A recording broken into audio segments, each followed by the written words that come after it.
أعوذ بالله من الشيطان الرجيم بسم الله الرحمن الرحيم ربي زدني علما ربي زدني علما ربي زدني علما। আমাদের রাত্রের আলোচনা হয় ফৌজদারি কার্যবিধি আইন। ফৌজদারি কার্যবিধি আইন 1898 সালের 5 নং আইন। ফৌজদারি কার্যবিধি আইন 1898 সালের 5 নং আইন।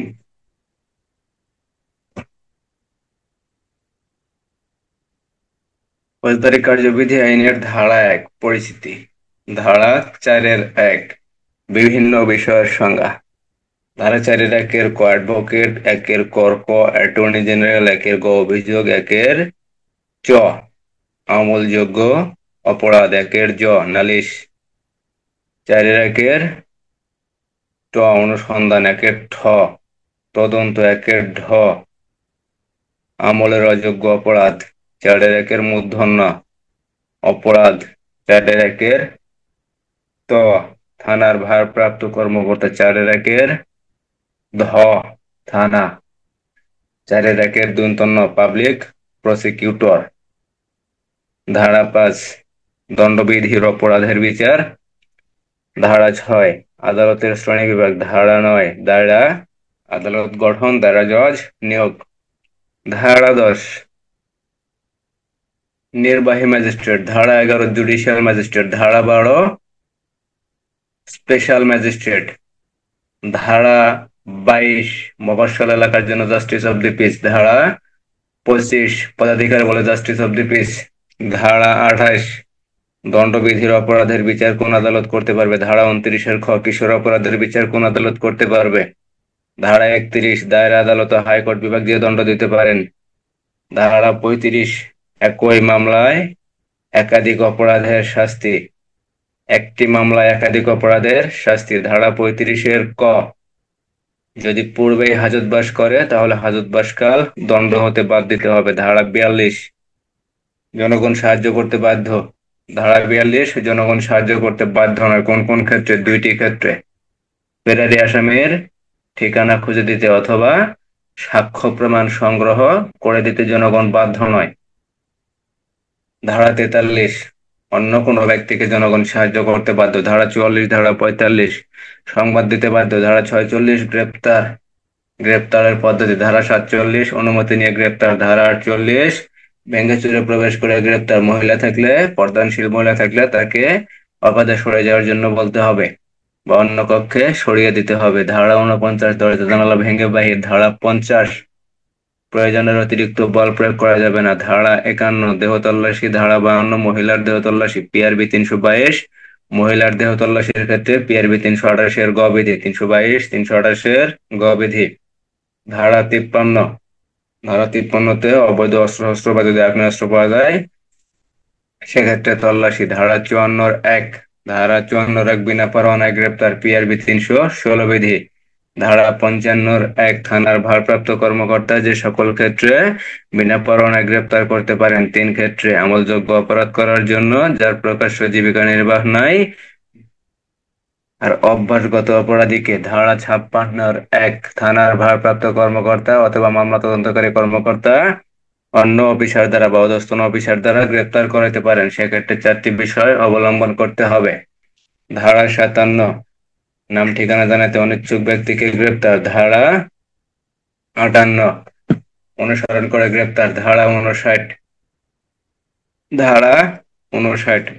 ধারায় বলা আছে জনগণ কর্তৃক গ্রেপ্তার 2টি ক্ষেত্রে সীমাবদ্ধ: 1 আমলযোগ্য অথবা জামিনের অযোগ্য, আর দ্বিতীয়টি সরকার কর্তৃক ঘোষিত অপরাধী। ধারা 60 গ্রেপ্তারকৃত ব্যক্তিকে থানার ভারপ্রাপ্ত কর্মকর্তার নিকট নিয়ে যেতে হবে অথবা ম্যাজিস্ট্রেটের নিকট নিয়ে যেতে হবে। ধারা 61 81 ধারা 62 বলা আছে থানার ভারপ্রাপ্ত কর্মকর্তা কর্তৃক রিপোর্ট। ধারা 63 জামিন মুচলেকা বিশেষ আদেশ না থাকলে ছেড়ে দেওয়া যাবে না। ধারা 64 65 বলা আছে ম্যাজিস্ট্রেট গ্রেপ্তার নিজে করতে পারেন অথবা অপরকে গ্রেপ্তারের জন্য আদেশ দিতে পারেন অথবা যাকে গ্রেপ্তারের জন্য পরোয়ানা জারি করতে পারেন তাকে উপস্থিত থেকে গ্রেপ্তারের আদেশও দিতে পারেন। ধারা 66, পুনরায় গ্রেপ্তার। ধারা 67, পুনরায় গ্রেপ্তারের পদ্ধতি। ধারা 68, সমন সমনজারি, সমন কে জারি করতে পারেন? ধারা 69, সমন জারির পদ্ধতি। সমন পিআরবি 468 বিধি, না পিআরবি 471, না কত? হ্যাঁ, পিআরবি 471 বিধি সমন। 68, পিআরবি 471 বিধি সমন। ধারা 69, সমন জারির পদ্ধতি। ধারা 70, সাবালক পুরুষের নিকট সমন জারি। ধারা 71, লটকিয়ে সমন জারি। ধারা 72, সরকারি কর্মচারীর উপর সমন জারি। ধারা 73, অন্য এলাকায় সমন জারি। ধারা 74, সমন জারির প্রমাণ। ধারা 75, গ্রেপ্তারি পরোয়ানা। পিআরবি 315, 468 বিধি। পিআরবি 315, 468 বিধি। ধারা 76, ধারা 76, জামিনযোগ্য পরোয়ানা অথবা আদালত কর্তৃক জামানত গ্রহণের নির্দেশ সহ পরোয়ানা। ধারা 77, এক বা একাধিক পুলিশ অফিসার অথবা এক বা একাধিক ব্যক্তি কর্তৃক অপরাধীকে গ্রেপ্তার। ধারা 78, কৃষক, জমির মালিক, জমিদার কর্তৃক গ্রেপ্তার বা ম্যানেজার কর্তৃক গ্রেপ্তার। ধারা 79, অধস্তন দ্বারা গ্রেপ্তার। ধারা 80, গ্রেপ্তারের কারণ সম্পর্কে জানাইতে হবে বা পরোয়ানা দেখাইতে হবে।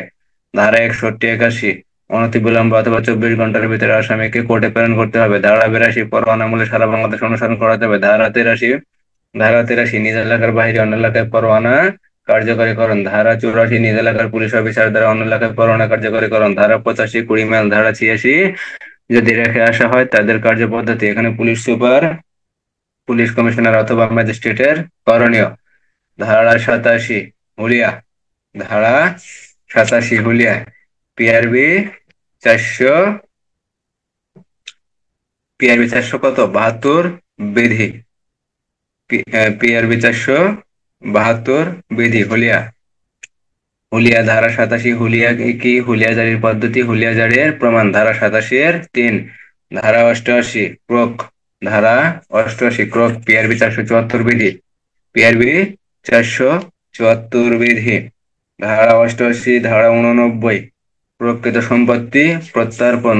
প্রকৃত সম্পত্তি প্রত্যার্পণ। ধারা 89, পিআরবি 474 বিধি। ধারা 90, সমনের পরিবর্তে অথবা সমনের অতিরিক্ত পরোয়ানা জারি। ধারা 91, যদি হাজির থাকে তাহলে তার নিকট থেকে পরবর্তীতে হাজির হওয়ার জন্য মুচলেকা সম্পাদন করা যাবে। ধারা 92, যদি মুচলেকার শর্ত লঙ্ঘন করে তাহলে তাকে আবার গ্রেপ্তারি পরোয়ানা জারি করা যাবে। ধারা 93, 93 ক, খ, গ, বিদেশের সমন ও গ্রেপ্তারি পরোয়ানা প্রেরণ এবং বিদেশ হতে প্রাপ্ত পরোয়ানা বাংলাদেশে কার্যকরীকরণ। ধারা 94, হাজির করার জন্য সমন দেওয়া যাবে। ধারা 95, ডাক বা টেলিগ্রাম কর্তৃপক্ষকে হাজির করার জন্য নির্দেশ প্রদান করা যায়। ধারা 96, গ্রেপ্তার। ধারা 96, তল্লাশি। ধারা 97, তল্লাশি পরোয়ানা নিয়ন্ত্রণ। ধারা 98, চোরাই মাল, জালদুরি প্রভৃতি উদ্ধারের জন্য তল্লাশি। তল্লাশি পিআরবি 280 বিধি। তল্লাশি, প্রত্যেকটা তল্লাশির ক্ষেত্রে পিআরবি 280 বিধি। ধারা 99, নিজ এলাকার বাহিরে অন্য এলাকায় তল্লাশি। ধারা 99 ক, অবৈধ প্রকাশনা বাজেয়াপ্ত ঘোষণা অথবা সরকার কর্তৃক যে কোনো প্রকাশনা বাজেয়াপ্ত ঘোষণা করতে পারেন এবং সেই বাজেয়াপ্ত ঘোষণা প্রকাশনা উদ্ধারের জন্য তল্লাশি পরোয়ানা ইস্যু করা যেতে পারে। ধারা 99 ক, ধারা 99 খতে বলা হয়েছে, আদেশের তারিখ হতে পরবর্তী 60 দিনের ভিতরে যদি সংক্ষুব্ধ ব্যক্তি বা ক্ষতিগ্রস্ত ব্যক্তি যদি আপিল করেন তাহলে হাইকোর্ট বিভাগে আপিল করতে পারেন। ধারা 99, ধারা 100, বেআইনিভাবে আটক ব্যক্তিকে উদ্ধারের জন্য তল্লাশি। ধারা 102, ধারা 103, তল্লাশির পদ্ধতি। ধারা 104, আদালত যদি উপযুক্ত মনে করেন তাহলে আদালতে হাজিরকৃত যে কোনো দলিল দস্তাবেজ আটক করতে পারেন। ধারা 105, ধারা 105-এ বলা হয়েছে, ম্যাজিস্ট্রেট যেখানে তল্লাশি করার জন্য তল্লাশি পরোয়ানা ইস্যু করতে পারেন সেখানে নিজে দাঁড়িয়ে থেকে তল্লাশি করতে পারেন। ধারা 106, 107, শান্তি রক্ষার মুচলেকা। ধারা 108, 9, 10, সদাচরণের মুচলেকা। ধারা 112, মুচলেকা সম্পাদনের জন্য নোটিশ প্রেরণ করতে হবে। 113, উপস্থিত ব্যক্তির নিকট করণীয়। ধারা 114, অনুপস্থিত ব্যক্তির নিকট, অনুপস্থিত ব্যক্তির ক্ষেত্রে করণীয় কি? সেক্ষেত্রে কি করতে হবে? সমন এবং পরোয়ানা জারি করতে হবে, পরোয়ানা ইস্যু করতে হবে। 115-তে বলা হয়েছে, পরোয়ানা এবং সমনের সাথে ওই 112 ধারার নোটিশের এক কপি অনুলিপি দিতে হবে। 116-তে বলা হয়েছে, ব্যক্তিগতভাবে রেহাই দেওয়া যাবে। এক্ষেত্রে অবশ্যই সদাচরণের সদাচরণের অপরাধের ক্ষেত্রে ব্যক্তিগতভাবে রেহাই দেওয়া যায় না। 117তে অনুসন্ধান, 118তে যদি প্রমাণ হয়, অনুসন্ধান করার পর যদি প্রমাণ হয় তাহলে মুচলেকা বা বন্ড নিতে হবে। 119-এ বলা হয়েছে যদি প্রমাণিত না হয় তাহলে তাকে ছেড়ে দিতে হবে। 120 বলা হয়েছে মুচলেকার মেয়াদ। 121-এ বলা হয়েছে বিষয়বস্তু। 122-এ বলা হয়েছে জামিনদার প্রত্যাখ্যান। 125-এ বলা হয়েছে মুচলেকা বাতিল করতে পারেন। 126-এ বলা হয়েছে জামিনদারের অব্যাহতি। 127-এ মৌখিক আদেশ, বেআইনি সমাবেশ, চট্টগ্রামের জন্য মৌখিক আদেশ। 128-এ বেসামরিক শক্তি প্রয়োগ। 129-এ সামরিক শক্তি তলব। 130-এ সামরিক শক্তি প্রয়োগ। 131-এ বলা হয়েছে সামরিক অধিনায়ক বা নন কমিশন প্রাপ্ত কমিশন প্রাপ্ত অফিসারের ক্ষমতা। 132-এ বলা হয়েছে রক্ষা কবচ বা নিরাপত্তার দাবিদার। 133-এ বলা হয়েছে গণ উপদ্রব। 133 দ্বারা গণ উপদ্রব জারি। 135 দ্বারা অবশ্যই মানতে হবে, না মানলে কারণ দর্শাতে হবে। 136-এ যদি হাজির না হয় বা না মানে সেক্ষেত্রে আদেশটি স্থায়ী করা হবে। আর 137-এ বলা হয়েছে যদি কারণ দর্শানোর জন্য হাজির হয় তাহলে সাক্ষ্য গ্রহণ করতে হবে। যদি উপযুক্ত মনে না হয় তাহলে আর কোনো পদক্ষেপ গ্রহণ করা যাবে না। আর যদি উপযুক্ত মনে হয় তাহলে আদেশটি স্থায়ী করতে হবে। 140 দ্বারা বলা হয়েছে আদেশটি যখন 136 এবং 137 দ্বারায় স্থায়ী করা হবে, স্থায়ী করার পর ওই ব্যক্তিকে নতুন করে একটা নোটিশ দিতে হবে। নোটিশ জানাই দিতে হবে তুমি সঠিক সময়ে কাজটি সম্পন্ন করো। অর্থাৎ 133 ধারার যে আদেশটি দেওয়া ছিল সেই আদেশের ভিতরে কাজটি সম্পন্ন করার জন্য বা ওই সময়ের ভিতরে কাজটি সম্পন্ন করার জন্য নির্দেশনা দিতে হবে। সে ব্যক্তি যদি না করে তাহলে ম্যাজিস্ট্রেট নিজেই ওই কাজটি অন্য কোনো ব্যক্তির মাধ্যমে সম্পাদন করবেন এবং ওই ব্যক্তির অপরাধী ব্যক্তির স্থাবর অস্থাবর সম্পত্তি ক্রয় করে নিলামে বিক্রয় করে ব্যয়ভার মেটাবেন। 143-এ বলা হয়েছে গণ উপদ্রব পুনরায় করা যাবে না বা অব্যাহত রাখা যাবে না। 144 ধারার আদেশ জারি। 145 ধারা জমি ও পানি সংক্রান্ত বিরোধ। 146 ধারায় বলা হয়েছে ক্রয় করা যাবে। 147 ধারায় বলা হয়েছে জমি ও পানি ব্যবহারের অধিকার সংক্রান্ত বিরোধ। 148 ধারায় অনুসন্ধান। 149 ধারা থেকে 153 ধারা পর্যন্ত আমলযোগ্য অপরাধ প্রতিরোধের ক্ষেত্রে পুলিশ অফিসারের ক্ষমতা বা পুলিশ অফিসার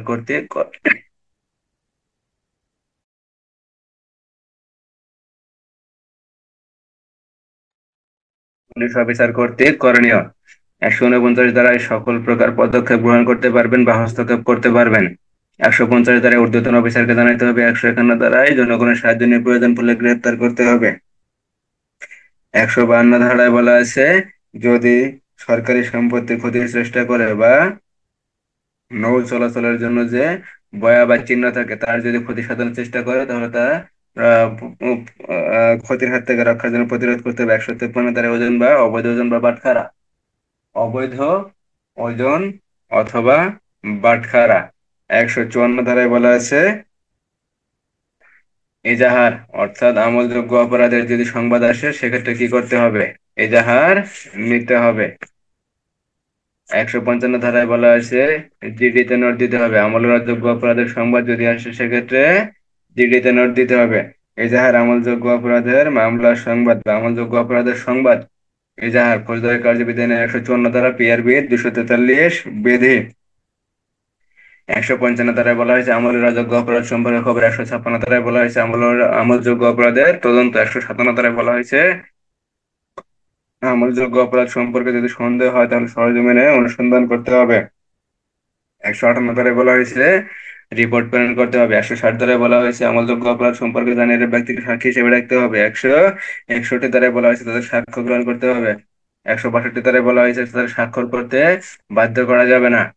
163-তে বলা হয়েছে ভয়ভীতি প্রলোভন ইত্যাদি দেখানো যাবে না। 164-তে বলা হয়েছে ফৌজদারি কার্যবিধি আইনের 364 ধারা মোতাবেক জবানবন্দি বা স্বীকারোক্তি গ্রহণ করতে হবে। 165 166-তে বলা হয়েছে নিজ এলাকায় তল্লাশি অথবা অপর থানা এলাকায় তল্লাশি। 165 167 ধারায় বলা হয়েছে রিমান্ড। 168 ধারায় বলা হয়েছে ওসিকে রিপোর্ট প্রদান করতে হবে। 169 ধারায় বলা হয়েছে যদি অপরাধের তদন্ত করার পর সাক্ষ্য পর্যাপ্ত না হয় তাহলে ওই ব্যক্তিকে মোস্তফা গ্রহণের মাধ্যমে ছেড়ে দিতে হবে। 170 ধারায় বলা হয়েছে যদি সাক্ষ্য প্রমাণ পাওয়া যায় তাহলে যদি অপরাধী জামিনযোগ্য হয় সেক্ষেত্রে ওই ব্যক্তিকে ওই ব্যক্তির নিকট থেকে মুচলেকা সম্পাদন করে ছেড়ে দেওয়া যাবে।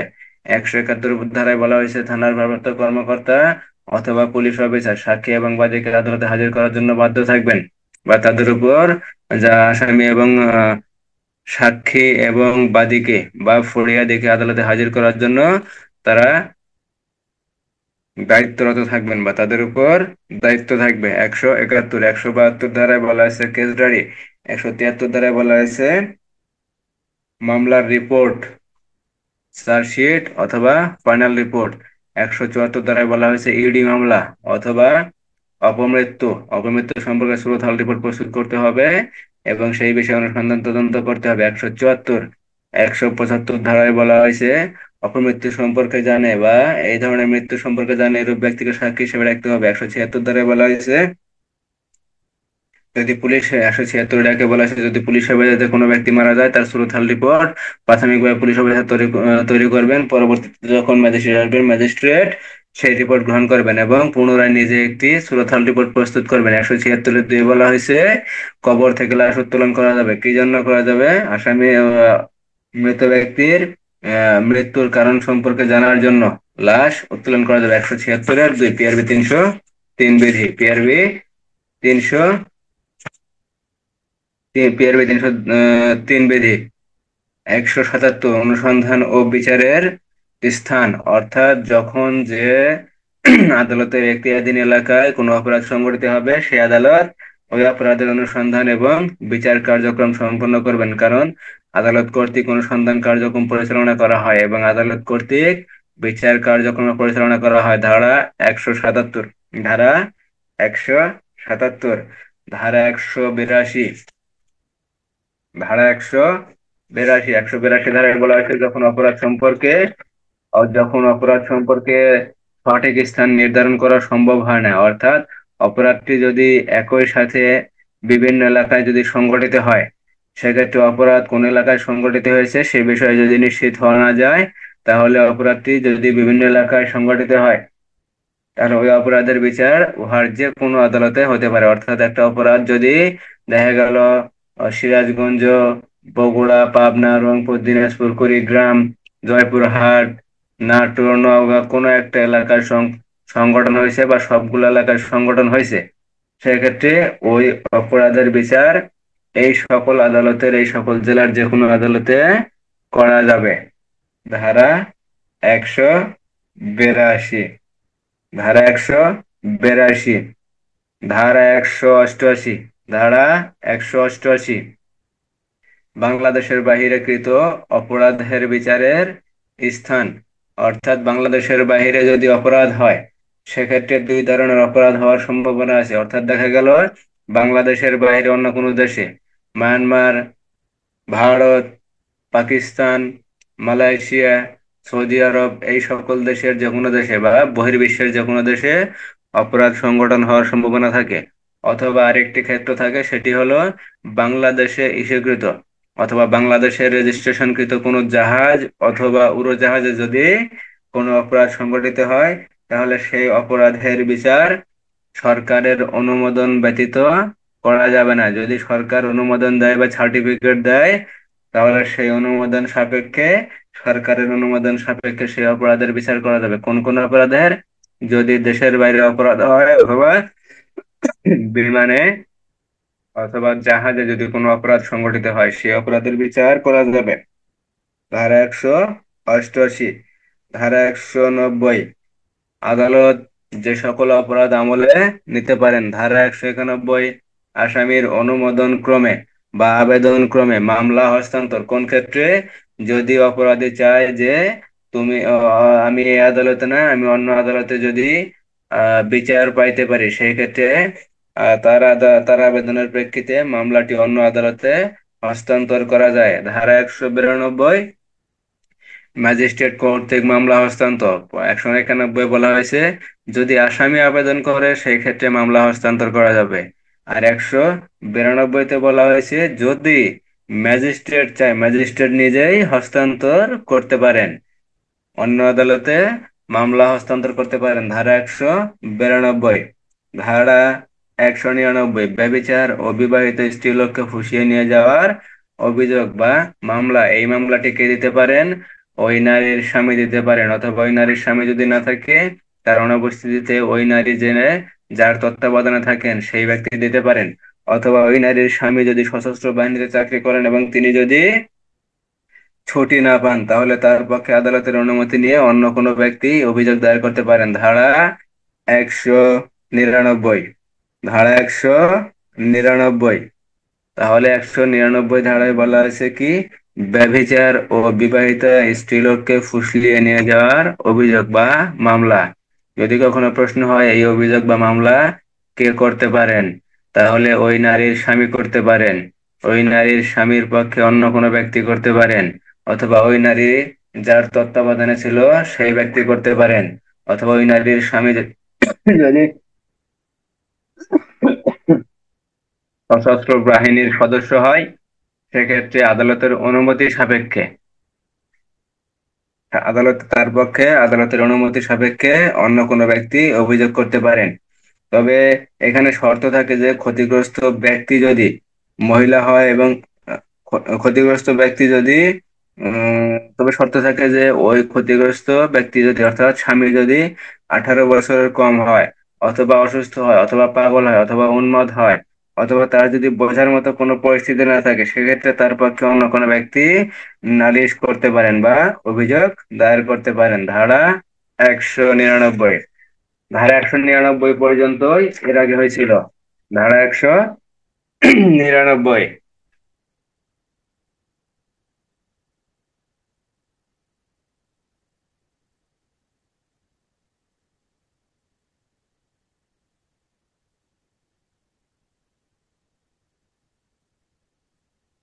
আজকে ইনশাল্লাহ নতুন পড়া হবে।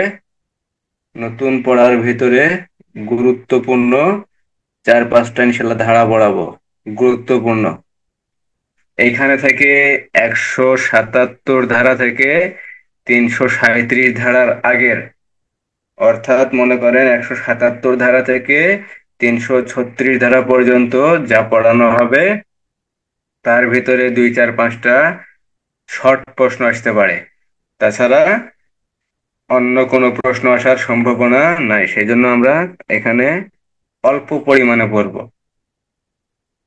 হালকা জানার জন্য পড়ব, তার বাইরে পড়ার দরকার নাই। বিসমিল্লাহির রহমানির রহিম। ধারা 205-এর ঘ, খুবই গুরুত্বপূর্ণ। ধারা 205-এর ঘ, প্রশ্ন হয়, এটা থেকে কিন্তু প্রায় সময়ই প্রশ্ন হয়। একটি অপরাধ সম্পর্কে যদি নালিশি মামলা ও পুলিশি তদন্ত চলে, তাহলে যে পদ্ধতি অবলম্বন করতে হবে। অর্থাৎ দেখা গেল একটা মামলা পুলিশের কাছে করছে, আবার আদালতেও করছে। এখন দেখা গেল পুলিশের কাছে যখন আমলযোগ্য অপরাধের বিষয়ে মামলা করছে, তখন পুলিশ কি করছে, আমলযোগ্য অপরাধের মামলা তো আদালতের অনুমতি ছাড়াই তদন্ত করতে পারেন। এখন দেখা গেল সেই বিষয়ে আবার ওই ব্যক্তি করছে কি, আদালতে যে নালিশ করছে, আদালতে নালিশ করছে। এখন আদালত যখন ওই নালিশের বিষয়টি বিচার করতেছে, বিচার করার ক্ষেত্রে এক পর্যায়ে সে জানতে পারছে যে এই নালিশের বিষয়টি একটা পুলিশি মামলা হয়েছে, পুলিশের কাছে একটা মামলা হয়েছে এবং পুলিশ অফিসার সেই বিষয়ে তদন্ত কার্যক্রম চলমান রাখছে। তখন করণীয় কি, বা ম্যাজিস্ট্রেটই কি কার্যক্রম পালন করবেন, অথবা পুলিশ অফিসার সেই ক্ষেত্রে কি কার্যক্রম পালন করবেন, সেই বিষয়ে বলা হয়েছে ধারা 205-এর ঘ বিধি। ধারা 205-এর ঘয়ের 1, পুলিশ রিপোর্ট ব্যতীত নালিশি মামলার অনুসন্ধান বা বিচার চলাকালে যদি ম্যাজিস্ট্রেটের নিকট প্রতীয়মান হয় যে আদালতে অনুসন্ধান ও বিচারাধীন অপরাধটির পুলিশি তদন্ত চলমান, তখন ম্যাজিস্ট্রেট নালিশের অনুসন্ধান ও বিচার কার্য স্থগিত রাখবেন এবং পুলিশের রিপোর্ট তলব করবেন। অর্থাৎ এখানে বলা হয়েছে, যদি কখনো কোনো ব্যক্তি অতি চালাকি করে, যদি যদি চালাকি করে যে আমি পুলিশের কাছে মামলা করলাম, সেই সাথে সাথে আমি আদালতেও মামলা দায়ের করলাম বা নালিশ করলাম। আদালতে তো নালিশ করা হয়, আদালতে নালিশ করা হয়, কি জন্য নালিশ করা হয়, সুবিচার পাওয়ার আশায় আদালতে নালিশ করা হয়। আদালতের নালিশটা আসলে কোন সময় করা হয়ে থাকে, যখন পুলিশের কাছে যাওয়ার পর কোনো সাহায্য সহযোগিতা পাওয়া যায় না, সেই ক্ষেত্রে নালিশটা আদালতে করা হয়ে থাকে। কিন্তু কোনো ব্যক্তি পুলিশের কাছে সাহায্য পাওয়ার পরেও অর্থাৎ মামলা নেওয়ার পরেও ওই ব্যক্তি যদি অতি চালাক হয়, সে যদি আবার কোর্টে যায়, কোর্টে যাওয়ার পরে সে কি করতে পারেন, নালিশ করতে পারেন। এখন দেখা গেল একজন ব্যক্তি অপরাধ করছে, একজন ক্ষতিগ্রস্ত ব্যক্তি, এখন সেই বিষয়ে কি করছে, একটা পুলিশি মামলা করছে বা জিআর মামলা, অথবা দেখা গেল যে সে কোর্টেও এটা নালিশি মামলা করছে, কোর্টের কাছে এটা নালিশ করছে। নালিশ করার পর এখন ম্যাজিস্ট্রেট কি করতে, পুলিশের কাছে যখন মামলা করছে, পুলিশ অফিসার তো সেই বিষয়ে তদন্ত করতেছে, পুলিশ অফিসার কি করে, তদন্ত করে। আর পুলিশ অফিসারের কাছে যে মামলা হয় সেটা কি মামলা হয়, জিআর মামলা। আর আদালতে সিআর মামলা, নালিশি মামলা।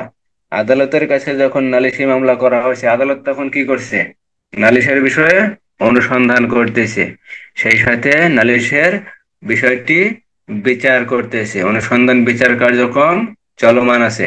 এখন এই অবস্থায় যখন বুঝতে পারছে যে এই নালিশের বিষয়টি কোনো পুলিশ অফিসার বা কোনো থানার পুলিশ অফিসার তদন্ত কার্যক্রম চলমান রাখছে, সেই ক্ষেত্রে যখন ম্যাজিস্ট্রেট বুঝতে পারবেন, ম্যাজিস্ট্রেট কি করবেন, তার কাছে যে নালিশ করা হয়েছে সেই নালিশের বিষয়টি তিনি স্থগিত রাখবেন, অর্থাৎ তিনি যে অনুসন্ধান করতেছেন আর বিচার কার্য যে চলমান রাখছেন সেই বিষয়টা তিনি স্থগিত রাখবেন, আর কোনো কার্যক্রম পালন করবেন না। আর তিনি নতুন করে কি করবেন, যে পুলিশ অফিসার তদন্ত করতেছে সেই পুলিশ অফিসারকে তদন্ত রিপোর্ট প্রেরণ করার জন্য বলবেন। ধারা 205-এর 1, ধারা 205-1 আর 2-এ বলা হয়েছে, যদি তদন্তকারী পুলিশ অফিসার রিপোর্ট দাখিল করেন, তাহলে ম্যাজিস্ট্রেট নালিশি মামলা ও পুলিশি মামলার অনুসন্ধান ও বিচার করবেন, যেন উভয় মামলাই পুলিশ রিপোর্টের ভিত্তিতে করা হয়েছে, পুলিশ রিপোর্টের ভিত্তিতে করা হয়েছে। অর্থাৎ 205-2 বলা হইতেছে, যখন পুলিশ অফিসার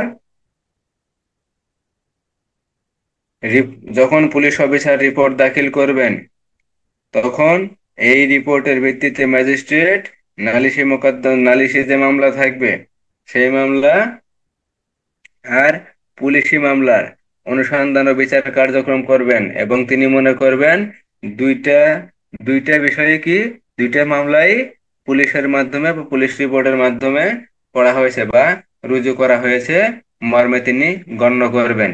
অর্থাৎ অপরাধ হয়েছে একটা, মামলা হয়েছে দুইটা, একটা অপরাধের বিষয়েই মামলা দুইটা হয়েছে। কোথায় কোথায় হয়েছে, একটা হয়েছে কোর্টে, একটা হয়েছে কোর্টে, আর অন্য একটা হয়েছে কি, পুলিশ অফিসারের নিকট, অর্থাৎ থানায়। এখন দেখা গেল এই অপরাধের বিষয় যখন ম্যাজিস্ট্রেট অনুসন্ধান করতেছেন এবং বিচার কার্যক্রম চলমান রাখছেন, সেই অবস্থায় দেখা গেল যে এই অপরাধের বিষয়ে থানায় যে মামলা হয়েছে সেই মামলাটি থানার অফিসারও তদন্ত করতেছে। এখন ম্যাজিস্ট্রেট যখন বুঝতে পারবেন যে অপরাধ একটাই, কিন্তু আমি যেমন অনুসন্ধান করতেছি, বিচার কার্যক্রম চলমান রাখছি, ঠিক সেরূপ থানার অফিসার যারা আছে তারা ওই অপরাধের বিষয়টি তদন্ত করতেছে, তখন ম্যাজিস্ট্রেটের যে বিচারাধীন কার্যক্রম বা বিচার কার্যক্রম, সেই বিচার কার্যক্রম আর অনুসন্ধান স্থগিত রেখে পুলিশ অফিসার যে তদন্ত করতেছে সেই তদন্ত রিপোর্টটি তিনি কি করবেন, তলব করবেন। তলব করার পর পুলিশ অফিসার যখন রিপোর্ট প্রেরণ করবেন, পুলিশ অফিসার যখন রিপোর্ট প্রেরণ করবেন, রিপোর্ট প্রেরণ করার পর কি হবে, রিপোর্ট প্রেরণ করার পর তার কাছে যে নালিশি মামলা আছে আর পুলিশের যে পুলিশি মামলা, এই পুলিশি মামলা আর নালিশি মামলা দুইটা মামলার বিষয়ে একই সাথে অনুসন্ধান করবেন এবং বিচার কার্যক্রম চলমান রাখবেন, এবং আদালত মনে করবেন যে দুইটা দুইটা মামলায় পুলিশ রিপোর্টের ভিত্তিতে করা হয়েছে, বা পুলিশ যে রিপোর্ট প্রদান করছে বা পুলিশের কাছে যে মামলা করা হয়েছে সেই পুলিশ রিপোর্টের ভিত্তিতেই এই মামলা দুটি রুজু করা হয়েছে। ধারা 205-2 তিনে বলা হয়েছে, পুলিশ রিপোর্টে যদি নালিশি মামলার আসামি না থাকে, অর্থাৎ পুলিশের কাছে মামলা করছে, দেখা গেল যে রহিম, করিম, যদু, মধু আর কদু, আর দেখা গেল ম্যাজিস্ট্রেটের নিকট যে মামলা করছে সেখানে দেখা গেল যে আসামি আছে সুজন, আসামি আছে মজনু, আসামি আছে মনে করেন যে আরো 2-3 জন ব্যক্তি, দুইটা মামলার ক্ষেত্রে আসামিদের কোনো মিল নাই। ম্যাজিস্ট্রেট যদি পুলিশ রিপোর্ট ম্যাজিস্ট্রেট যখন পুলিশ রিপোর্ট গ্রহণ করবেন, গ্রহণ করার পর যদি দেখেন নালিশি মামলার আসামি না থাকে, অথবা ম্যাজিস্ট্রেট যদি পুলিশ রিপোর্ট গ্রহণ না করেন, তাহলে তিনি যে নালিশি মামলা স্থগিত রেখেছিলেন তা পুনরায় অনুসন্ধান ও বিচার করতে পারবেন। ধারা 205-এর ঘয়ের 3। ধারা 205-এর ঘয়ের 3। তাহলে ধারা 205-এর ঘয়ের 3-এ বলা হয়েছে, পুলিশ রিপোর্টে যে রিপোর্টটা যে করা হয়েছে বা পুলিশে যে মামলা করা হয়েছে, সে মামলায় যদি নালিশি মামলার আসামি যদি জড়িত না হয়, বা নালিশি মামলার আসামি যদি ওই পুলিশের যে মামলা করা হয়েছে সেই মামলায় যদি না থাকে, তাহলে ম্যাজিস্ট্রেট কি করবেন না, পুলিশ রিপোর্ট গ্রহণ করবেন না। গ্রহণ না করে তিনি কি করবেন, তার কাছে যে নালিশি মামলা করা হয়েছে সেই নালিশি মামলার বিষয়ে তিনি যা স্থগিত রাখছিলেন 205-এর ঘয়ে রাখে, সেই স্থগিত রাখার বিষয়টি তিনি কি করবেন, পুনরায় অনুসন্ধান ও বিচার করবেন। ধারা 205-এর ঘয়ের 3। ধারা 205-এর 3।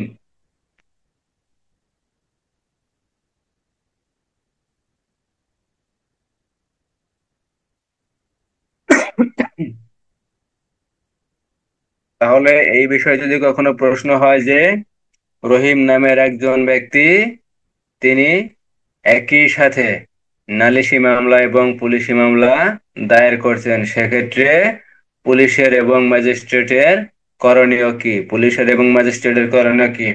তার উত্তর কি হবে? ধারা 205-এর ঘয়ের 1, যদি এরূপ কোনো মামলা হয়, সেই মামলার পরিপ্রেক্ষিতে যদি ম্যাজিস্ট্রেট জানতে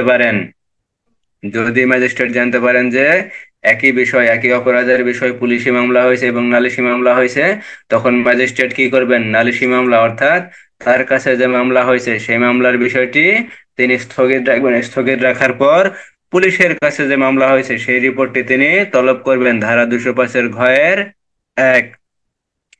ঘয়ের 2-এ বলা হয়েছে,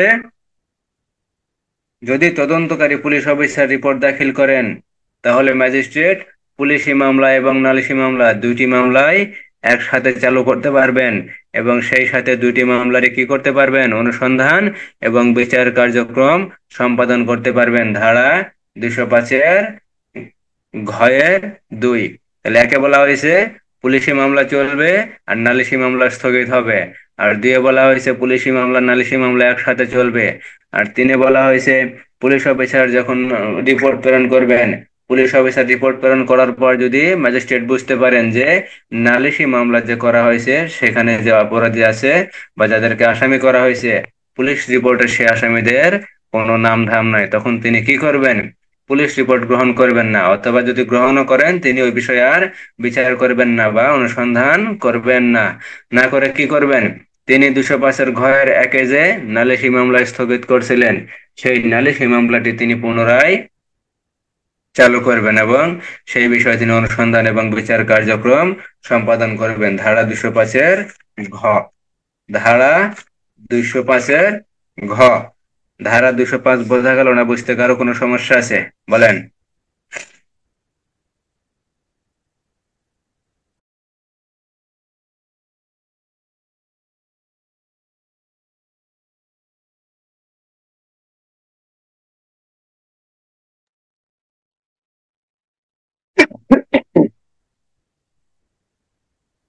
ধারা 227। ধারা 227, আদালত চার্জ পরিবর্তন করতে পারেন। চার্জ অর্থাৎ অভিযোগ।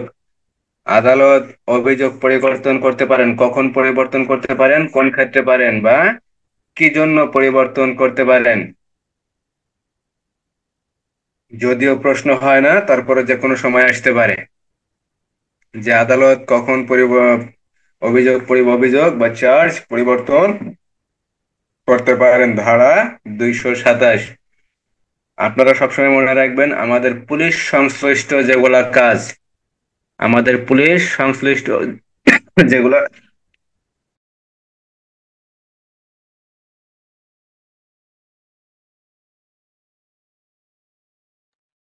আমাদের পুলিশ সংশ্লিষ্ট যেগুলা কাজ, সেই বিষয়ে প্রশ্ন হওয়ার সম্ভাবনা থাকবে, তার বাইরে প্রশ্ন হওয়ার সম্ভাবনা নাই যেখানে আমাদের কোনো সংশ্লিষ্টতা নাই। আদালত অভিযোগ বা চার্জ পরিবর্তন করতে পারবেন। কখন পরিবর্তন করতে পারবেন বা কিভাবে পরিবর্তন করতে পারবেন? রায় ঘোষণার পূর্বে 227-1, রায় ঘোষণার পূর্বে যে কোনো সময় যে কোনো আদালত অভিযোগ পরিবর্তন বা নতুন অভিযোগ করতে পারবেন, নতুন অভিযোগ গ্রহণ করতে পারবেন। ধারা 127-1, না, ধারা 227-1, ধারা 227, 127 তো মৌখিক আদেশ। তাহলে ধারা 227-1 বলা হয়েছে আদালতের বিচার কার্যক্রম যদি শেষ না হয়, অর্থাৎ আদালত যদি রায় প্রদান না করেন বা কোনো আদেশ প্রদান না করেন, আদেশ প্রদান করার আগ পর্যন্ত, আদেশ প্রদান করার পূর্বে যে কোনো সময়, অর্থাৎ আদেশ প্রদান করা হয় নাই, হয়তো 2, 4, 5 মিনিট 10 মিনিট পর আদেশ প্রদান করা হবে, তার আগেও যদি কোনো অভিযোগ পাওয়া যায় তাহলে সেই অভিযোগ আদালত পরিবর্তন করতে পারেন বা নতুন অভিযোগ যোগ করতে পারেন। ধারা 227-1।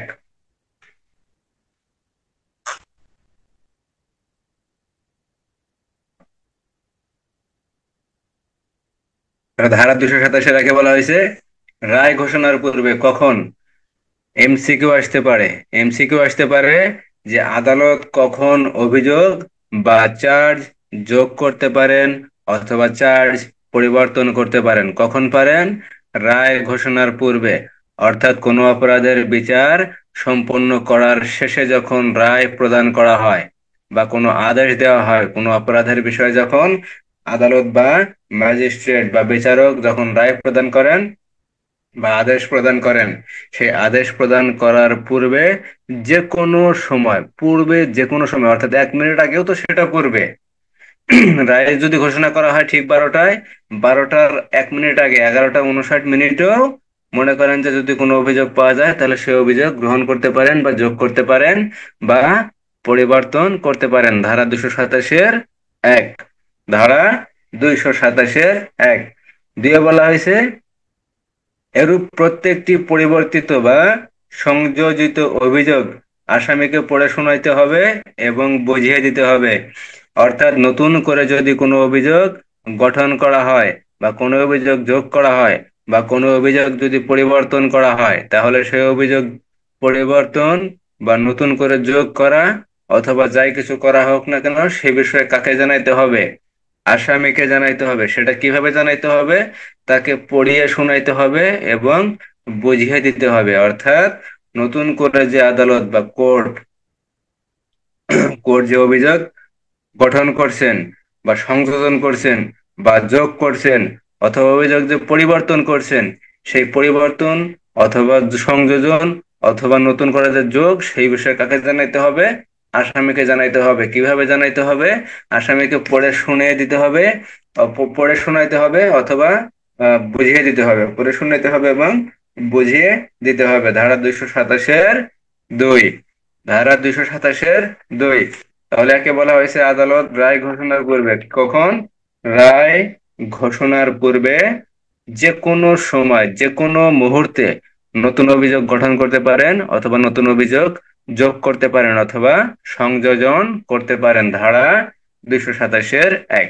আর এই সংযোজন, যোজন অথবা নতুন অভিযোগ গঠন বা চার্জ গঠন সম্পর্কে আসামিকে পড়ে শোনাতে হবে এবং আসামিকে ওই অভিযোগ গঠন সম্পর্কে বুঝিয়ে দিতে হবে। ধারা 227-2, ধারা 227-2। তাহলে ধারা 205-এর ঘয়ে বলা হয়েছে নালিশি মামলা এবং পুলিশি মামলা যদি একসাথে হয় সেক্ষেত্রে পুলিশের করণীয় কি? পুলিশের করণীয় কি? পুলিশের করণীয় হলো যদি ম্যাজিস্ট্রেট বা আদালত যদি এই নালিশি মামলা পুলিশি মামলার বিষয়ে যদি রিপোর্ট তলব করেন তাহলে পুলিশ কি করবেন? ওই বিষয়ে রিপোর্ট প্রদান করবেন। ধারা 205-এর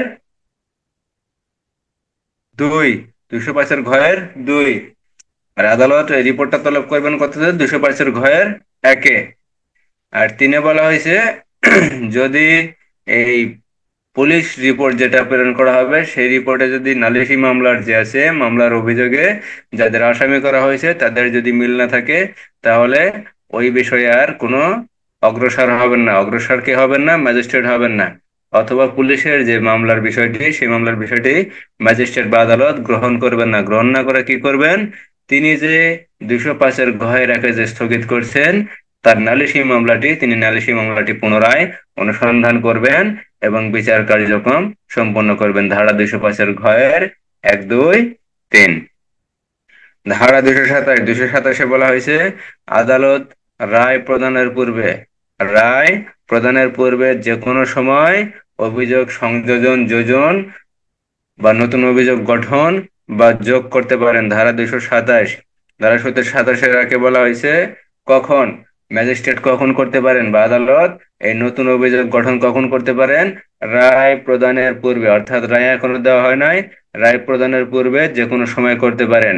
আর যদি নতুন অভিযোগ গঠন করা হয় সে বিষয়ে কি করতে হবে?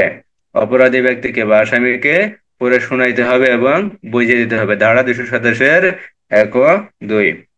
ধারা 234। ধারা 234, একই ধরনের তিনটি অপরাধ 1 বছরের মধ্যে হইলে একত্রে চার্জ করা যেতে পারে। অর্থাৎ এখানে মূল বিষয়টি হলো, কোনো ব্যক্তি যদি একই ধরনের তিনটি যদি অপরাধ করে এবং সেই অপরাধটি যদি 1 বছরের মধ্যে হয়, অর্থাৎ 365 দিনের ভিতরে যদি তিনটি অপরাধ, একই ধরনের অপরাধ একজন ব্যক্তি করেন, তাহলে এই তিনটি অপরাধের ক্ষেত্রে একত্রে একটি চার্জ বা অভিযোগ গঠন করা যেতে পারে। চৌত্রিশ ধারা 234 ধারা 234-1, যখন কোনো ব্যক্তি একই ধরনের একাধিক অপরাধে অভিযুক্ত হয় এবং অপরাধগুলি প্রথম অপরাধ হতে শেষ অপরাধ পর্যন্ত 12 মাস সময়ের মধ্যে, অর্থাৎ 1 বছর সময়ের মধ্যে সংঘটিত হয়, তখন অপরাধগুলি একই ব্যক্তি সম্পর্কিত হোক বা না হোক, তার বিরুদ্ধে 3-এর অনধিক যে কোনো সংখ্যক অপরাধের জন্য অভিযোগ প্রণয়ন করা যেতে পারে এবং একটি মাত্র মামলায় বিচার করা যাবে। অর্থাৎ দেখা গেল রহিম নামের একজন ব্যক্তি 365 দিনের ভিতরে অথবা 12 মাসের ভিতরে অথবা 1 বছর, আমরা যা কিছুই বলি না কেন সেটা 1 বছর, 12 মাস অথবা 365 দিন, 365 দিনের ভিতরে যদি একই ধরনের তিনটি অপরাধ করেন। অপরাধ কয়টি? তিনটি, অবশ্যই তিনটির বেশি নয়। সময় কতদিন? 1 বছর অথবা 12 মাস অথবা 365 দিন। এই 365 দিনের মধ্যে যদি তিনটি অপরাধ করে, অপরাধগুলো যদি একই ধরনের হয় বা একই কোয়ালিটির হয়, সেক্ষেত্রে কি করা যেতে পারে? একটি চার্জ গঠন করা যেতে পারে।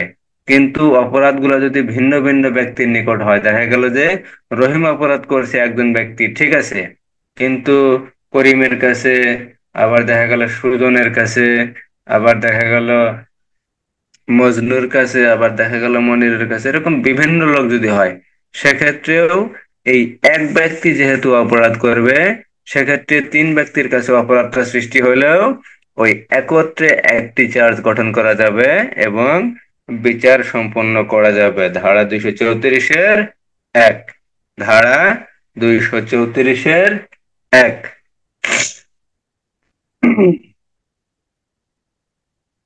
ধারা 234-2 বলা হয়েছে, অপরাধগুলি যখন দণ্ডবিধি বা কোনো বিশেষ বা স্থানীয় ধারা অনুসারে একই পরিমাণ দণ্ডে দণ্ডনীয় হয়, তখন ওই অপরাধগুলিকে একই ধরনের অপরাধ বলে গণ্য করতে হবে।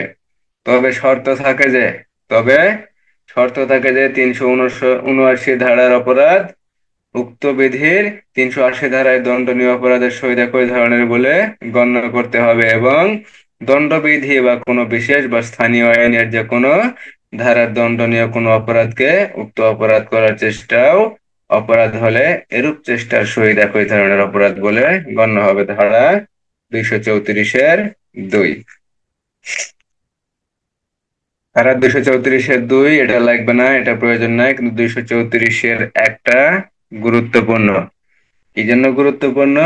দেখা যেতে পারে যে চুরি করে, যে চুরি করে, এখন যার চুরি করার অভ্যাস আছে সেই ব্যক্তি তো দেখা গেল যে রহিমের বাড়ি, করিমের বাড়ি, যদুর বাড়ি, মধুর বাড়ি, কদুর বাড়ি, অনেকের বাড়ি চুরি করার সম্ভাবনা থাকে। তাহলে দেখা গেল যে সে চুরি করলো, তিনজনের বাড়িতে চুরি করলো, কতদিন পর পর? 3 মাস পর পর। দেখা গেল 1 বছরের ভিতরে সে চুরি করছে, 3 বার চুরি করছে। অথবা দেখা গেল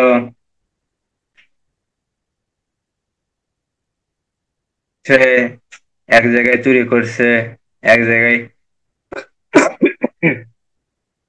ওই কোয়ালিটির অন্য কোনো ধরনের অপরাধ করছে, অথবা অন্য কোনো জায়গায় দেখা গেলো যে আবার চুরি করছে। তাহলে এই সকল অপরাধের ক্ষেত্রে যদি অপরাধটা রহিমের বাড়ি, করিমের বাড়ি, অথবা মজনুর বাড়ি, বা সুজনের বাড়ি, বা অন্য কোনো ব্যক্তির বাড়ি এরকম করা হয়েছে, সেক্ষেত্রে কি করা যেতে পারে? এই সকল অপরাধের একত্রে একটা অভিযোগ বা চার্জ গঠন করা যেতে পারে, এবং সেই অভিযোগের বিচারও করা যেতে পারে ধারা 234-1। ধারা 234-1। এবং এই অপরাধটি অবশ্যই 12 মাসের মধ্যে হতে হবে, বা 365 দিনে, অথবা 1 বছরের ভিতরে সম্পন্ন হইতে হবে।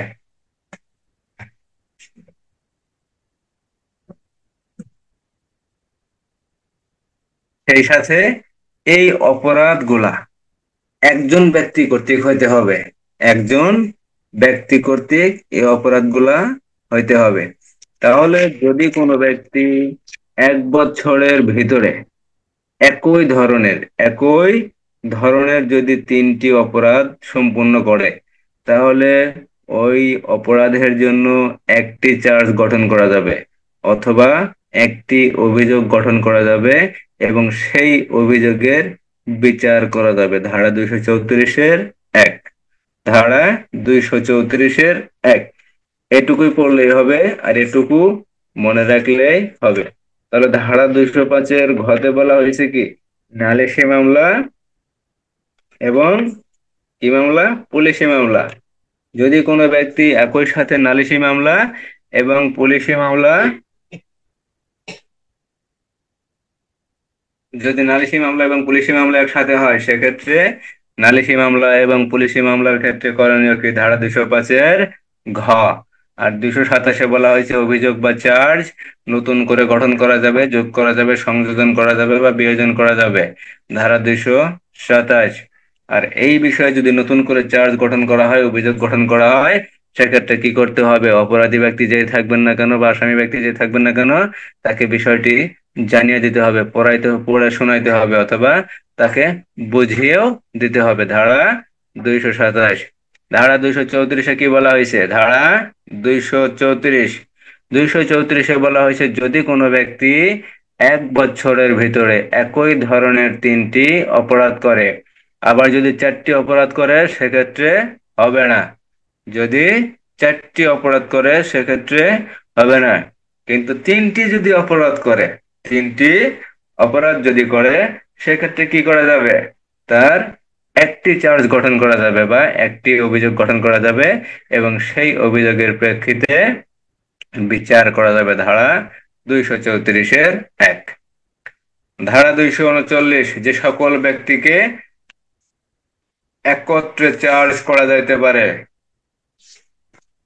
যে সকল ব্যক্তিকে, এতক্ষণ পড়লাম কি? 2-3টি অপরাধ। এখন 239-এ বলা হয়েছে যে সকল ব্যক্তিকে একত্রে অভিযুক্ত করা যেতে পারে। এখানে কোন কোন ব্যক্তিকে বা কাদেরকে একসাথে অভিযুক্ত করা যেতে পারে? ধারা 239, এমসিকিউ আসতে পারে, এখানে অন্য কোনো বিষয়ে প্রশ্ন হওয়ার সম্ভাবনা নাই। ধারা 239, যে সকল ব্যক্তিকে একত্রে অভিযোগ করা যেতে পারে তা হলো নিম্নরূপ: যখনই একটা অভিযোগে 5-7 জন ব্যক্তিকে অভিযুক্ত করা যাবে, সেই ক্ষেত্রে সেই অভিযুক্ত প্রত্যেক ব্যক্তিকে বিচারও করা যাবে। যখন অভিযোগ করা যাবে তখন অভিযোগের বিষয়টি কি করা যাবে, বিচারও করা যাবে। ধারা 239 কতে বলা হয়েছে একই কাজ, একই কাজ বা একই ব্যাপারে কৃত একই অপরাধে অভিযুক্ত ব্যক্তিগণ, অর্থাৎ দেখা গেল 5-7 জন ব্যক্তি মিলে যদি কেউ কোনো অপর কোনো ব্যক্তিকে যদি মার্ডার করে, যদি 5-7 জন ব্যক্তি মিলে যদি মার্ডার করে, তাহলে সেই 5-7 জন ব্যক্তি বিষয় নিয়ে 5-7 জন ব্যক্তিকে অপরাধী করে একত্রে অভিযুক্ত করে একটা মামলা দায়ের করা যাবে বা অভিযোগ গঠন করা যাবে বা চার্জ গঠন করা যাবে। তাহলে ধারা 239, যে সকল ব্যক্তিকে একত্রে চার্জ করা যাইতে পারে। কতে বলা হয়েছে যদি একই অপরাধে যদি অভিযুক্ত হয়, একই অপরাধে যদি অভিযুক্ত হয়। খতে বলা হয়েছে কোন অপরাধে অভিযুক্ত ব্যক্তিগণ সহায়তাকারী বা অপরাধের চেষ্টার অভিযোগ অভিযুক্ত ব্যক্তিগণ, অর্থাৎ কোনো ব্যক্তি যদি নিজে অভিযুক্ত হয় অথবা সেই সাথে অপর কোনো ব্যক্তি যদি সহায়তা করে অথবা অপরাধের চেষ্টার জন্য যদি অভিযুক্ত হয়, সেক্ষেত্রে প্রত্যেক ব্যক্তিকে একত্রে চার্জ গঠন করা যাবে, একত্রে চার্জ গঠন করা যাবে। ধারা 239 খ। গতে বলা হয়েছে 12 মাসের মধ্যে কৃত 234 ধারার অর্থানুসারে একই ধরনের একাধিক অপরাধে অভিযুক্ত ব্যক্তিগণ, অর্থাৎ 234 দ্বারা কি বলা হয়েছে, যদি 1 বছরের মধ্যে 3টি অপরাধ করে, সেক্ষেত্রে যদি একাধিক ব্যক্তি কর্তৃক হয়, দেখা গেল একাধিক ব্যক্তি কর্তৃক ডাকাতি ডাকাতি ডাকাতি, দস্যুতা দস্যুতা দস্যুতা বা চুরি চুরি চুরি, ঠিক আছে, সেক্ষেত্রে এরূপ ব্যক্তিদের ক্ষেত্রে একত্রে চার্জ গঠন করা যাবে। ধারা 239, শুধু মূল ধারাটা মনে রাখলেই হবে। মূল ধারা যদি মনে রাখতে পারেন, হালকা পাতলা কিছু লেখা যাবে। ঘতে বলা হয়েছে একই ব্যাপারে কৃত বিভিন্ন অপরাধে অভিযুক্ত ব্যক্তিগণ। এখন বেআইনি সমাবেশের ভিতরে দেখা গেল 2 জন ব্যক্তি মৌখিক আদেশ দিয়েছে, 3 জন ব্যক্তি মনে করেন যে ভাঙচুর করছে, 4 জন ব্যক্তি মনে করেন যে গণহত্যা চালাইছে। এখন এক একজন ব্যক্তির এক একটা অভিযোগ, এক এক এক একজন ব্যক্তিকে বিভিন্ন অপরাধে অভিযুক্ত করে চার্জ গঠন করা যেতে পারে। চার্জ একই ব্যাপারে কৃত বিভিন্ন অপরাধ, ব্যাপার ছিল একটাই কি, বেআইনি সমাবেশ। এখন বিভিন্ন ধরনের ভিতরে অপরাধ সৃষ্টি হয়েছে, অপরাধ বিভিন্ন ধরনের যখন সৃষ্টি হবে, তখন এক একজনের এক একটা অপরাধের জন্য একত্রে চার্জ গঠন করা যাবে, একত্রে চার্জ গঠন করা যাবে। চুরি, বলপূর্বক সম্পত্তি আদায় বা অপরাধজনক আত্মসাৎ, এই সকল অপরাধের ক্ষেত্রে একত্রে চার্জ গঠন করা যাবে। দণ্ডবিধির 411 হতে 414, 411 ও 414 দ্বারা কি বলা হয়েছে, চোরাই মাল গ্রহণ, চোরাই মাল ক্রয় বিক্রয় বা চোরাই মাল সংরক্ষণ, এই জাতীয় অপরাধ যারা করে তাদেরকে একসাথে কি করা যায়, চার্জ গঠন করা যায়। তারপর আছে কি জাল মুদ্রা, জাল দলিল, এই সকল জাতীয় যারা অপরাধ করে, যারা অপরাধে সহায়তা করে, ঠিক আছে, যারা অপরাধে সহায়তা করে অথবা অপরাধে যারা অভিযুক্ত হয়, এই সকল ব্যক্তিদেরকে একত্রে চার্জ গঠন করা যায়। তাহলে আপনি যদি মনে করেন যে দেখতে পারেন বিভিন্ন ধরনের যে অপরাধ গুলা যে হয়, এই যে আহ, এখন যে কিছু মামলা হয়েছে, দেখা যায় এক একটা মামলায় 500, 1000, 2000, 2500, 3000 মনে করেন যে অপরাধী, তাহলে কি হয়, এই 2000, 3000 অপরাধীকে একত্রে একটা চার্জ গঠন করা যায়, একত্রে চার্জ গঠন করা যায়। অথবা গ্রামে দেখতে পারেন, থানা ফাঁড়িতে দেখতে পারেন যে যখন একটা,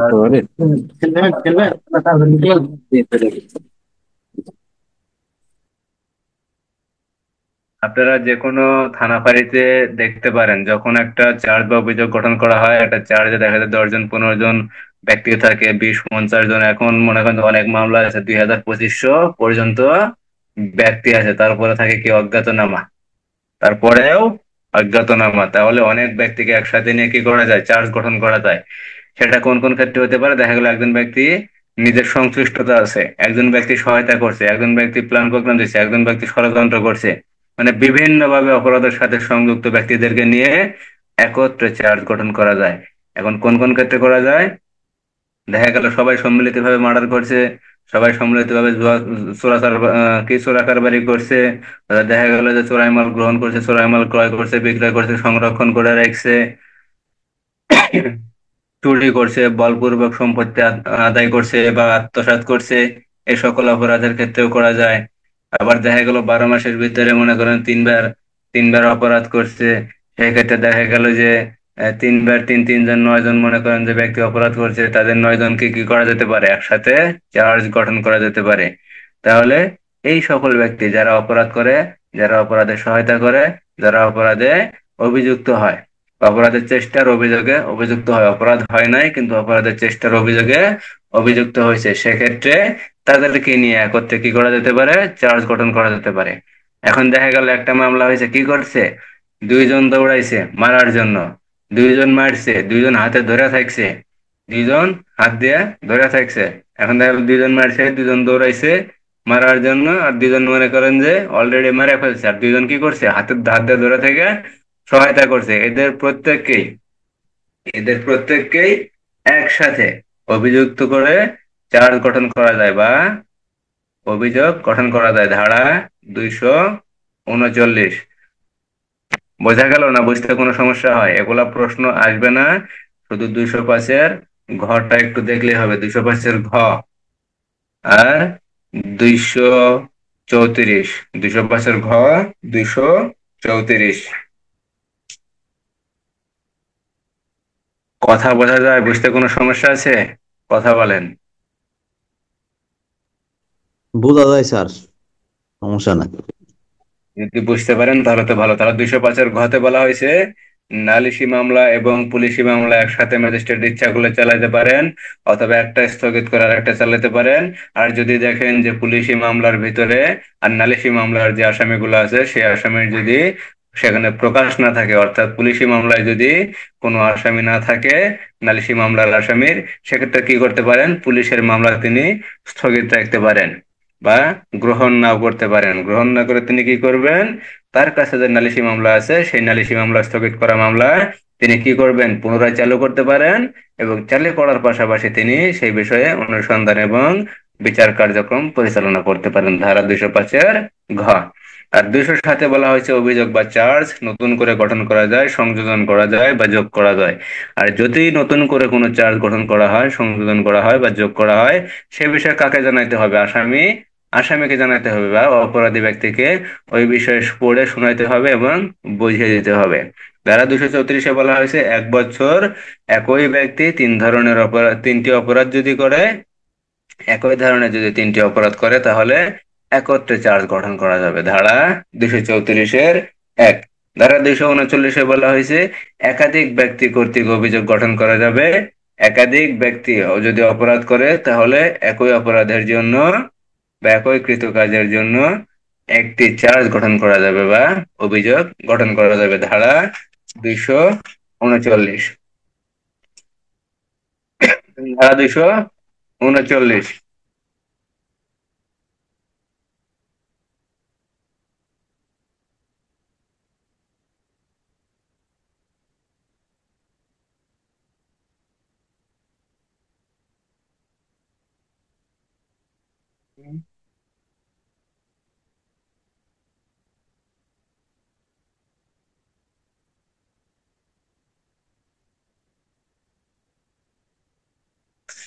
ধারা 243, অভিযোগের সত্যতা স্বীকারের ভিত্তিতে দণ্ড।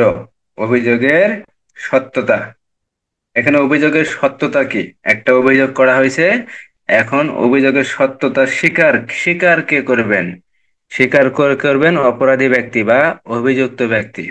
অভিযুক্ত ব্যক্তি যখন স্বীকার করবেন, স্বীকারের পরে কি দণ্ড প্রদান করা যেতে পারে বা আদালত কি দণ্ড প্রদান করবেন, ম্যাজিস্ট্রেট বা বিচারক কি দণ্ড প্রদান করবেন বা করতে পারেন, ধারা 243।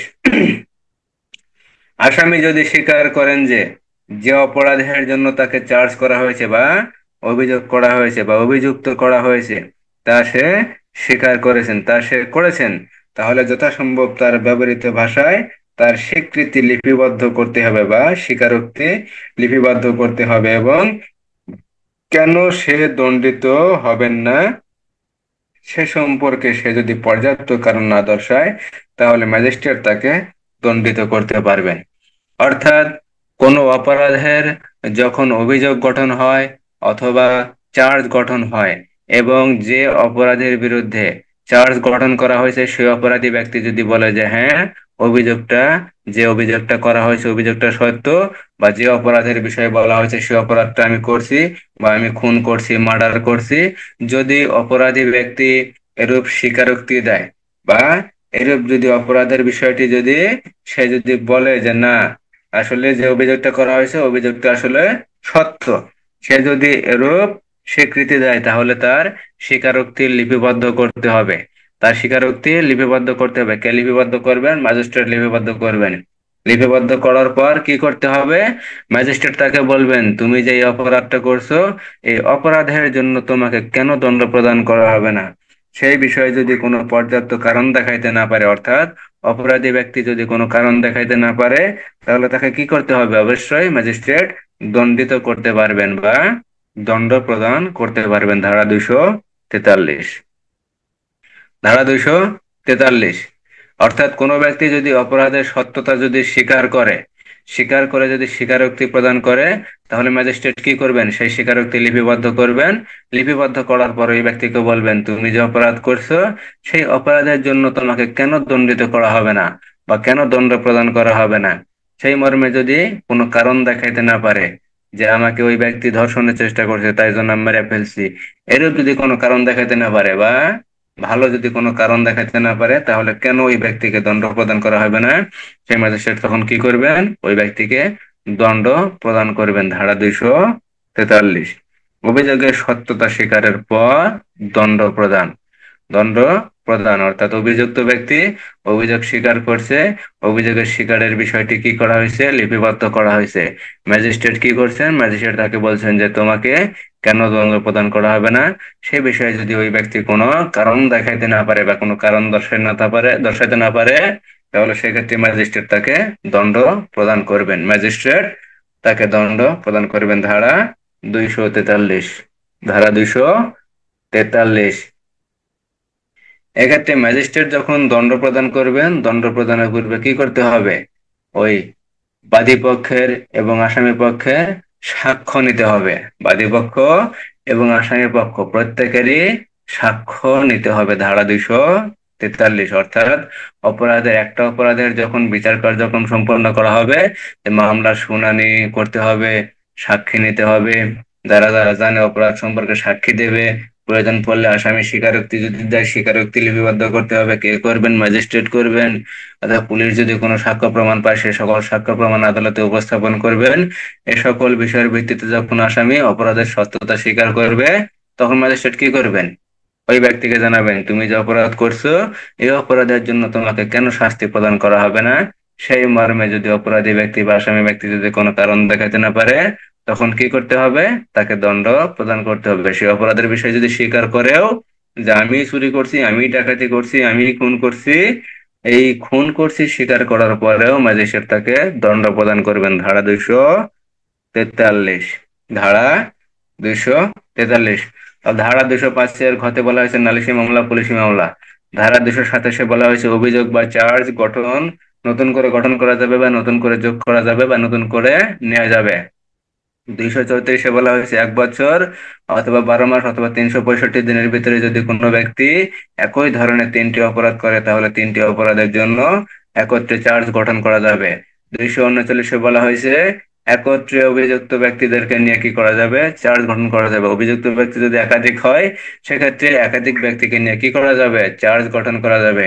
আর 243-এ বলা হয়েছে আসামি ব্যক্তি বা অপরাধী ব্যক্তি যদি অপরাধের সত্যতা বা অভিযোগের যে বিষয়, অপরাধের না, অভিযোগের বিষয়টি যদি সত্যতা মর্মে যদি সে কি করে? স্বীকারোক্তি প্রদান করে, তাহলে ম্যাজিস্ট্রেট তাকে দণ্ড প্রদান করতে পারেন। ধারা 243। ধারা 243। ধারা 247। ধারা 247, ফরিয়াদের অনুপস্থিতি। ফরিয়াদি অর্থাৎ বাদী। যে বাদী সেই ফরিয়াদি। যদি ফরিয়াদির নালিশ অনুসারে সমন দেওয়া হয়ে থাকে, এবং আসামির হাজির হওয়ার জন্য নির্ধারিত তারিখে বা পরবর্তী যে তারিখে পর্যন্ত শুনানি মুলতবি থাকে সেই তারিখে ফরিয়াদি হাজির না হয়, তাহলে ইতোপূর্বে যে বিধানই থাকুক না কেন ম্যাজিস্ট্রেট আসামিকে খালাস দিতে পারবেন। অর্থাৎ কোনো বাদী বা ফরিয়াদি যখন কোনো বিষয়ে অভিযোগ করেন, অভিযোগ করার পর যদি আদালত শুনানিতে হাজির হওয়ার জন্য যে তারিখ ধার্য করেন, অর্থাৎ আদালত যখন সমন ইস্যু করেন, সমন ইস্যুর মাধ্যমে বাদীকে বা ফরিয়াদিকে যখন আদালতে হাজির হওয়ার জন্য বলেন, সেই তারিখে যদি বাদী বা ফরিয়াদি যদি আদালতে হাজির না হয়, তাহলে ওই আসামি ব্যক্তিকে কি করতে পারেন? জামিনে মুক্তি দিতে পারেন বা খালাস দিতে পারেন, আসামিকে খালাস দিতে পারেন। ধারা 247। ফরিয়াদির যদি অনুপস্থিতি থাকে, তাহলে অপরাধী ব্যক্তিকে বা আসামি ব্যক্তিকে কি করা যায়? খালাস দেওয়া যায়। ধারা 247 কে দিতে পারেন? ম্যাজিস্ট্রেট দিতে পারেন। কখন দিতে পারেন? যখন বাদী বা ফরিয়াদি ব্যক্তি সমন দেওয়ার পরেও, শুনানির দিন ধার্য থাকার পরেও যদি আদালতে হাজির না হয়, অনুপস্থিত থাকে, সেই ক্ষেত্রে কি করতে পারেন? আদালত আসামি ব্যক্তিকে বা অপরাধী ব্যক্তিকে খালাস দিতে পারেন। ধারা 247। ধারা 245 ঘতে বলা হয়েছে নালিশি মামলা, পুলিশি মামলা। ধারা 227 চার্জ গঠন নতুন করে গঠন করা যাবে, যোগ করা যাবে, সংযোজন করা যাবে। ধারা 234 বলা হয়েছে 1 বছরের ভিতরে যদি কোনো ব্যক্তি 3টি অপরাধ করে, একই ধরনের 3টি অপরাধ করে, তাহলে 3টি অপরাধের জন্য একটি চার্জ বা অভিযোগ গঠন করা যাবে। 237 বলা হয়েছে 234, তারপর 237। 237-এ 237 না 39, 239-এ বলা হয়েছে একত্রে যে সকল ব্যক্তিকে একত্র অভিযুক্ত করে চার্জ গঠন করা যাবে বা অভিযুক্ত করা যাবে বা অভিযোগ গঠন করা যাবে। ধারা 239। ধারা 243 বলা হয়েছে অভিযোগের সত্যতা স্বীকার করার পরেও দণ্ড প্রদান করা যায়। অর্থাৎ কোনো আসামি বা কোনো অপরাধী ব্যক্তি যদি অভিযোগের সত্যতা স্বীকার করে, যদি স্বীকারোক্তি প্রদান করে, তাহলে সেই স্বীকারোক্তি প্রদান করার পরেও ম্যাজিস্ট্রেট বা বিচারক বা আদালত ওই ব্যক্তিকে দণ্ড প্রদান করতে পারেন। ধারা 243। ধারা 247 বলা হয়েছে যদি কোনো ব্যক্তি নেই, ফরিয়াদি ফরিয়াদি বা বাদীকে সমন দেওয়ার পরেও যদি শুনানির দিন যদি আদালতে হাজির না হয়, তাহলে কি করা যেতে পারে? ম্যাজিস্ট্রেট বা আদালত বা বিচারক অপরাধী ব্যক্তিকে বা আসামিকে খালাস দিতে পারেন। ধারা 247। ধারা 250। ধারা 250 মিথ্যা মামলা, তুচ্ছ মামলা ও বিরক্তিজনক যদি অভিযোগ হয়, বিরক্তিজনক যদি কোনো অভিযোগ হয়, তাহলে করণীয় কি? ধারা 250-1, নালিশ বা পুলিশ অফিসার বা ম্যাজিস্ট্রেট নিকট দেওয়া সংবাদের ভিত্তিতে যে মামলা রুজু করা হয় এবং যাতে এক বা একাধিক ব্যক্তি ম্যাজিস্ট্রেট কর্তৃক বিচার্য অপরাধে ম্যাজিস্ট্রেটের নিকট অভিযুক্ত হয় এবং যাতে মামলার বিচারকারী ম্যাজিস্ট্রেট সকল বা যে কোনো একজন আসামিকে রেহাই দেন বা খালাস দেন, সেই মামলায় তিনি যদি মনে করেন যে তাদের বা তার বিরুদ্ধে অভিযোগ মিথ্যা এবং নগণ্য বা বিরক্তিজনক, তাহলে ম্যাজিস্ট্রেট তার অব্যাহতি বা খালাস দিতে পারেন। এটা লাগবে না। তুচ্ছ মামলা, এটার দরকার নেই। 250।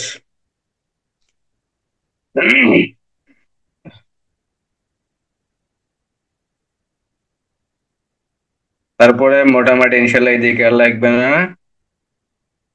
তাহলে আজকে হলো 205, 227, 234, 239, 243, 247, মোট 6টা ধারা। মোট 6টা ধারা। আপনারা ইনশাল্লাহ এই মোট 6টা ধারায় পড়বেন আর কালকে একটু লেখার চেষ্টা করবেন। আবার আগামী কালকে ইনশাল্লাহ দেখা যায় কোন কোন ধারা এই ভিতর থেকে পড়ানো যায়, আমি ইনশাল্লাহ বের করার চেষ্টা করব, বের করে ইনশাল্লাহ পড়াবো। তাহলে আপনারা সকাল 7টা 20, 7টা 20 ক্লাসে অবশ্যই উপস্থিত থাকবেন। ইনশাল্লাহ আমিও থাকার চেষ্টা করব। আর কারো কোনো প্রশ্ন আছে?